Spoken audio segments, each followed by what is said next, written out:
Hi, I'm Nick Rains. I'm the Principal Instructor for Leica Academy Australia, and I'd like to introduce the first of a series of videos called Behind the Photograph, where I look at one particular image that I've taken and explain some of the thought processes, some of the techniques, just the background to the photograph. Often I'll have chosen those pictures to illustrate a particular technique. In this particular case, in this particular image, which I shot in Myanmar not that long ago, the technique I want to discuss is the choice of shutter speed. Now, if you look carefully at this picture, you'll see that the water is whizzing past the boat and the water is drawing lines rather than being sharp droplets. This is implied movement, and by using a shutter speed of maybe a quarter of a second or a third of a second, something like that, depends how fast you're going, you can depict the water as moving rather than static. But at the same time, the boat and the driver has been captured sharply.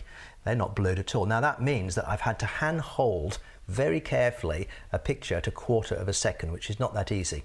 Now you can't use a tripod because in a boat, and it's only this wide, the boat, you really have no room for that. So I've taken advantage of the new SL2's inbuilt body image stabilizer, which is new to this particular camera, and it allows me to hand hold pictures at much lower shutter speeds than normal. So I was stood up in the front of the boat, elbows carefully tucked, carefully holding the camera, gentle squeeze of the shutter button, shooting at 1/4 of a second and allowing that water to blur, but at the same time keeping the driver of the boat sharp. But there's one other thing which is the key to this picture. That's this little gizmo here. This is a strong neutral density filter. Now, on a sunny day, there's too much light to use shutter speeds as slow as a quarter of a second. You'd probably be really pushing it to get down to a 30th or a 60th of a second in full midday sun.